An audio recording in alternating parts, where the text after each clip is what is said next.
Hey,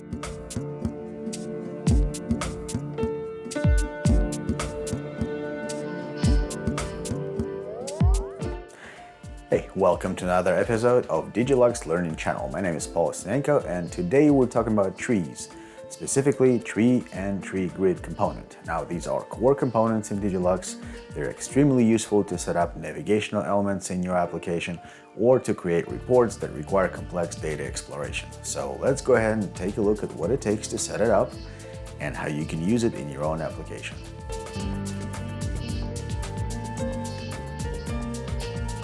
Okay, so we're back at the controls here, and let's explore what it takes to create a tree. First of all, tree component can be found under Insert, or right-click, Insert, Components, and Tree. So it's one of the core components of DGLux.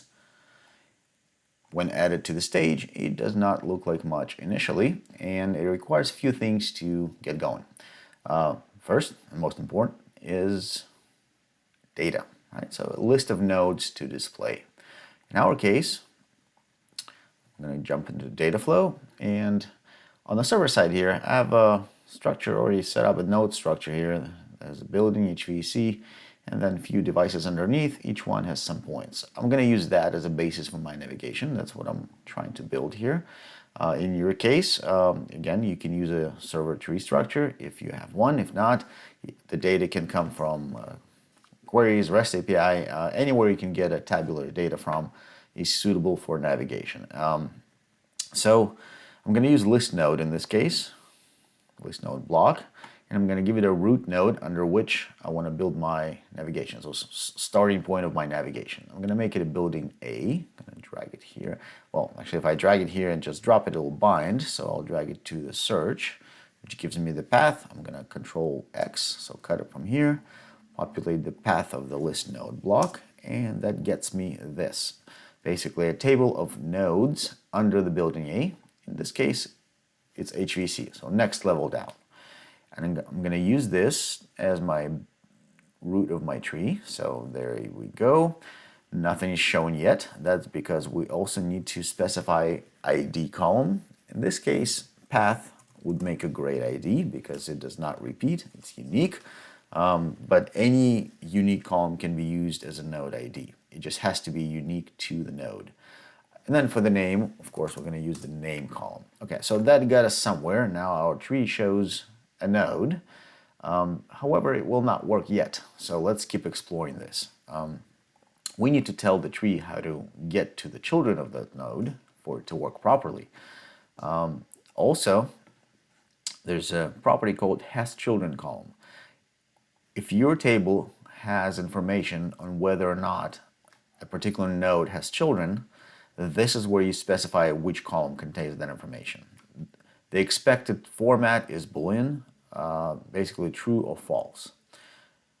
And then finally, well, not finally, but it also can take a symbol, a visual symbol that basically controls how the node gets displayed, and the data symbol. This part is critical. This is what's going to tell the tree how to get to the next level of nodes. Right now, it does not know how to do that.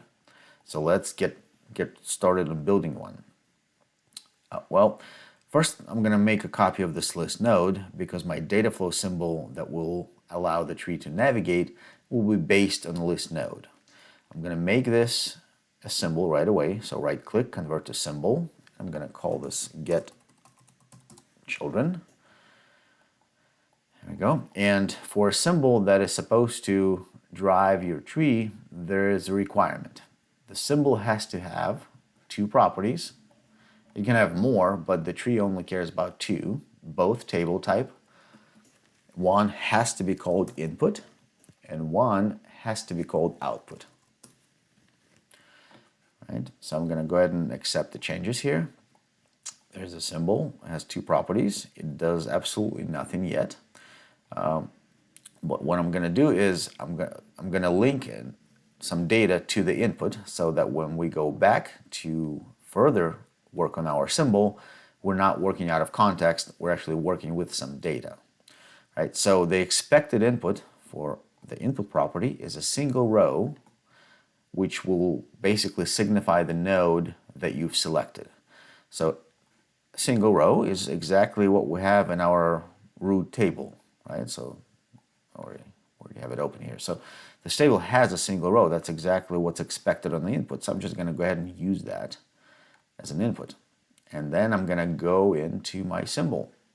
So now if I look at properties, my input is not empty, so I can actually use it. I'm going to take the path of this single row and bind it to the path of my list node block, which will get me children of that. The output, I'm going to close this. So the output of the list node block goes to the output property. And I'm going to make output property read only. Tree does not care, but as a good practice, you should do that for any property that is not where a user cannot input stuff, where only symbol outputs values. All right, so there we go. So now I have a symbol. So we just need to tell the tree to use it.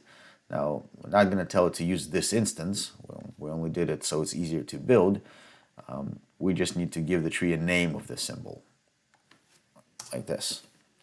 So now tree's supposed to know how to navigate. Let's try it. Look at that. Okay, so cool. So now we can get down to the points and that have values. However, we have a problem. There's still a disclosure icon here, even though there's nothing that we need underneath each of those points, and there's nothing that tree can display, because if we look at our server side, all it's got is some metadata, right? The tree does not display metadata in this case, so somehow we need to indicate that these nodes are no longer expandable for the purposes of this tree. This is where that has children column comes into play, but we don't have one naturally supplied by the list node block, so we need to build one, right? And also our getChildren symbol needs to provide one as well. So let's first build it inside the symbol. So I'm going to go into the symbol, edit the symbol. Right, so if you recall, we have an input of a single node, and we need to check if this node has, well, not this one, we need to check if each of these nodes have children.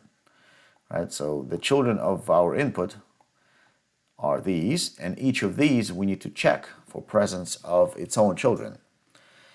So we need another symbol. So we need a very simple symbol that simply checks the content of a node and returns true or false if it's got children or not. So what we're going to do is, again, duplicate this list node, convert this to a symbol. We'll call it check children. Notice I'm doing this inside another symbol, so while editing another symbol, what that does is absolutely nothing. So you see that it just creates a symbol just as you did it outside. So it doesn't matter on which data flow canvas you create a symbol, it still goes into your list of symbols. However, if you want to place a symbol inside, hierarchically inside another symbol, just for purposes of cleaning up your workspace, if you rename it as first symbol, getChildren dot second symbol. Oops, let me spell that a bit. Oops. I'm gonna rename that. Right, so now it gets arranged to be a child of another symbol. It means absolutely nothing from functionality standpoint, but it does give you an ability to organize your data flow symbols nicer and make it easier to navigate and find stuff. We just have to make sure that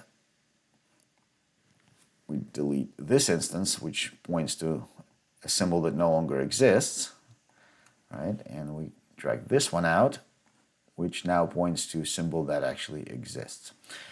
Okay, so I'm going to edit this symbol, right? It just has a list node and nothing else. Go to symbol properties, and it's going to expect an input of a string of a node path, called path, and give you an output of a Boolean, has children. Okay. So the path will go into the path of the list node. All right, so it's blank, so obviously the list node will not return anything. So then I'm going to check the length of the output, the children table, and then I'm going to say if the length is more than 0, then true, else false. So this means that if this block returns children, that means it has children. And bind that to our hasChildren property. Again, make it a read-only because we're supplying data out of the symbol. We're not taking data in that property. And while I'm here, I'm going to do one more thing.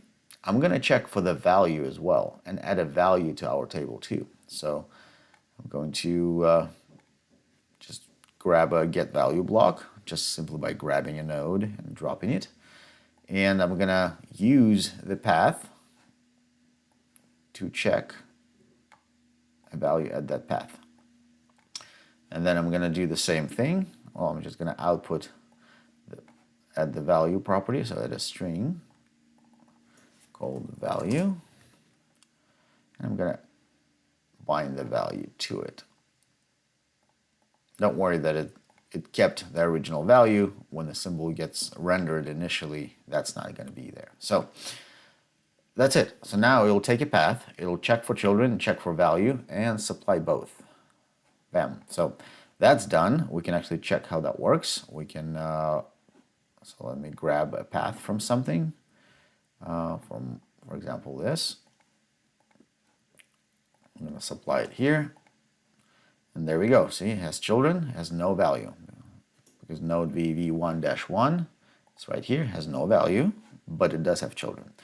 But I need to do it for every single item in this table, right? Because I have a bunch of EVs here, and I need to check each one. So let me clean up my space a little bit there. So that means I have to run this in the repeater. So I'm going to use a repeater. It's obviously going to be a data flow repeater since I'm repeating a data flow symbol. All right, I'm going to use this children table to drive it. All right, I'm going to repeat this check children symbol. I'm going to delete this instance, don't need it. So I'm going to populate the path like so. So if I look at the output, now I have my children and value. Values are all empty because none of the VV nodes have values, but all of them have children, so these are all true. So that's cool. Now I need to join it to the original data set. So I'm going to use the join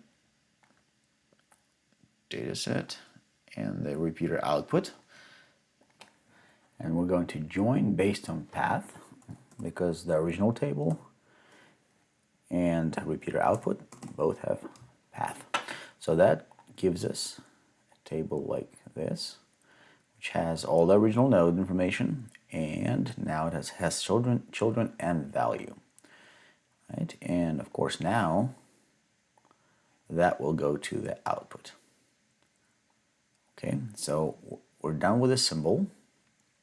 We just need to apply the same logic to our root node as well. So I'm going to copy these two items. Right, so I'm going to save the symbol. I'm going to come back here. This we can delete now because remember our symbol already exists here.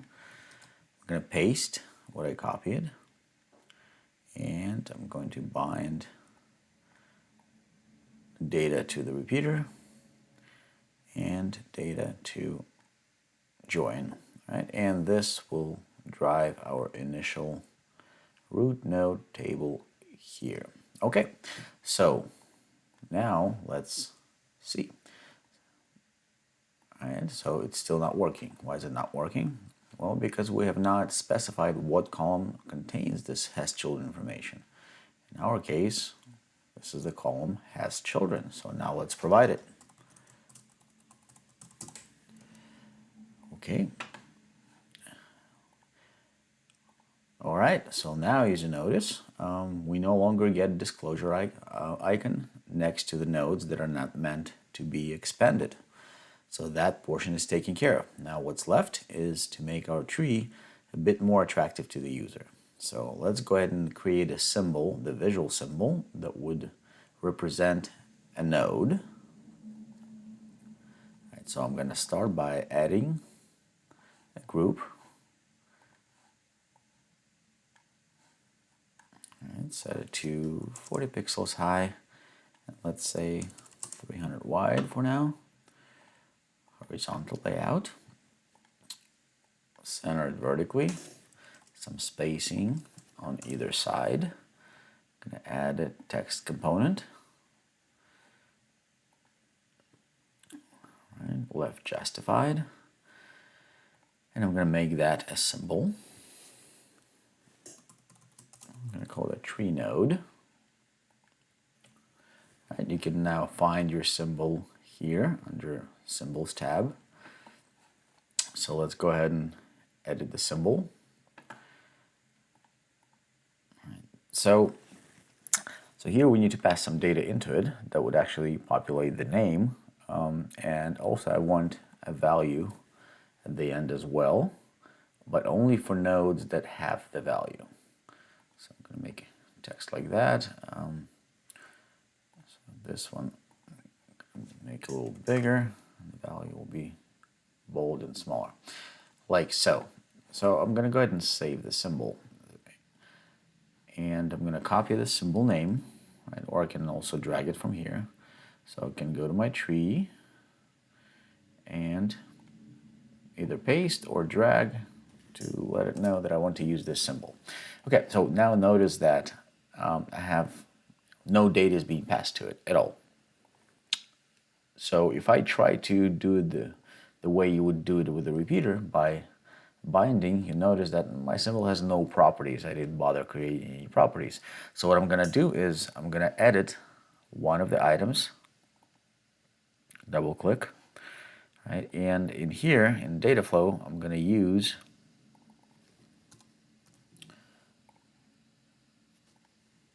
map to table block. There we go. And that gives me a whole row to play with, so whatever row corresponds to that node. So from here, I'm going to bind the name, like so. I'm also, so let me make this auto size. There we go. So I'm also going to, to provide some spacing between the value and the name. And for the value, right, I'm just going to bind the value. However, if there is no value, I want this text not to show up at all. So I'm going to do a quick check, length of the value,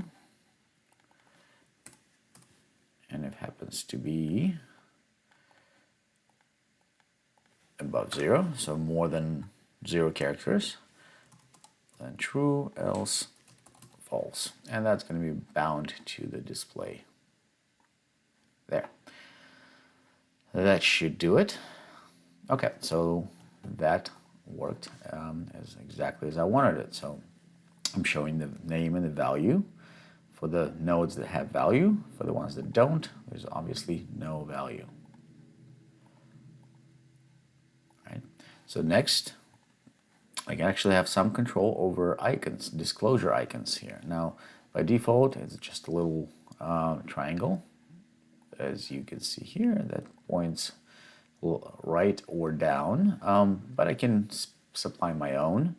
For example, I happen to have a few icons uploaded here, so I'm going to use this guy to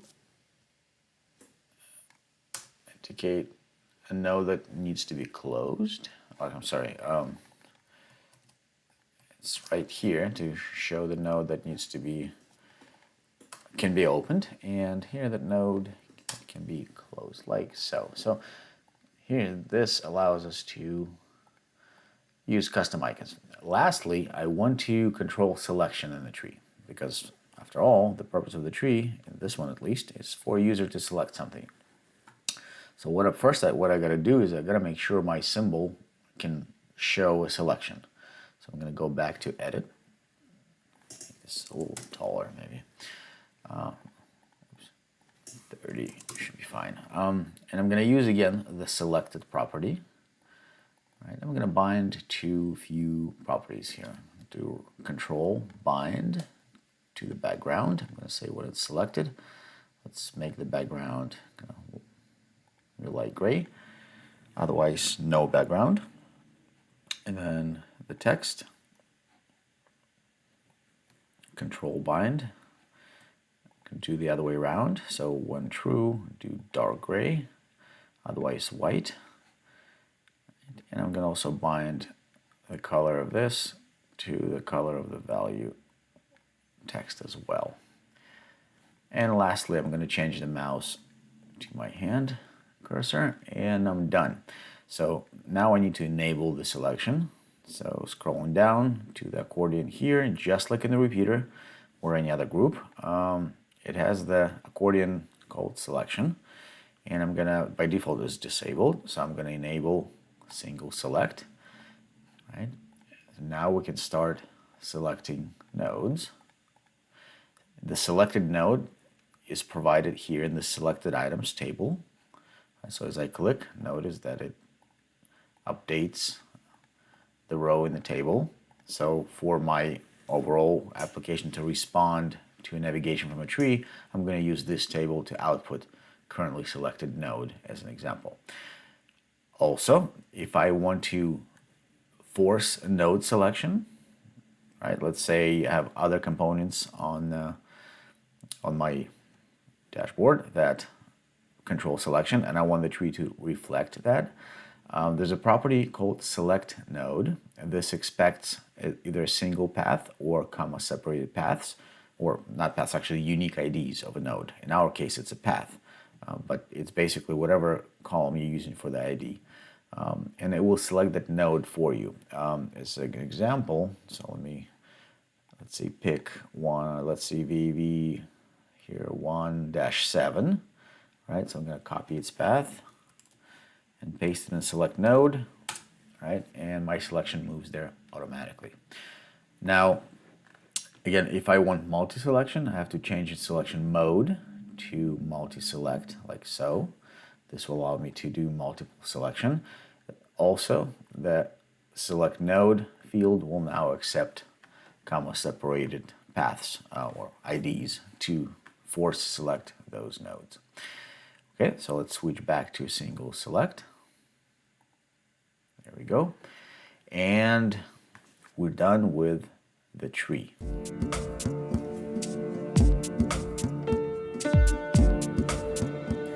Okay, so now that we have regular tree, let's explore a tree grid, see how that's different and actually how very similar it is to the regular tree component. I'm going to go ahead and insert tree grid in the same way I did the regular tree, like so. And as a matter of fact, it's going to share most of our components with the tree. So I'm going to start by providing same data that I already have that's feeding my tree. So I'm going to use this as a source for my tree grid.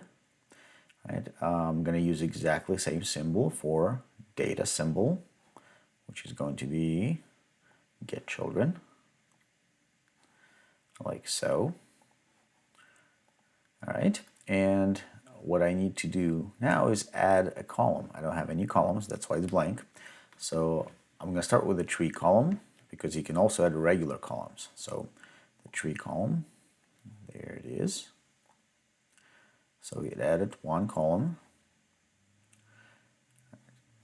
I'm going to tell it which symbol to use. Here a second, here's my columns there. Right, and column ID, it's going to be based on path because that's my node ID, so why not? Column name, let's say nodes, sorry, name, and has children. So just like we did with the tree component. All right, label, that's what's going to get displayed here. What's his name? So I'm going to say navigation. All right. Then I'm going to tell it which symbol to use for visual representation of a node, like that. And technically, it's already mostly ready to use. Right, so it already works. I just need to fiddle with sizing, so I'm going to go ahead and make this 100%. Sorry, auto size mode. Yeah, there you go. Flex size. So it's going to shrink or grow to take up the space that's available to it. Right, so you see now it's identical to the tree, but here's where tree grid starts becoming different. I can add more columns to it. For example, I'm going to add another column, non-tree column, and just down below here, add column. There. This is a new column. It's going to be name, meaning I'm going to tell it which column of my table to show instead of all. All right, let's call it a value. And it's going to be based on value column. Right, and in this case, it's not using a symbol to show. It's just using standard text. So I'm going to go to rows and kind of format that text a little bit. Maybe make it slightly smaller, with a better font and left aligned, like so. Same thing with headers. Let's do left aligned and slightly higher. There we go. And finally, the row height, just to make it a little bit bigger.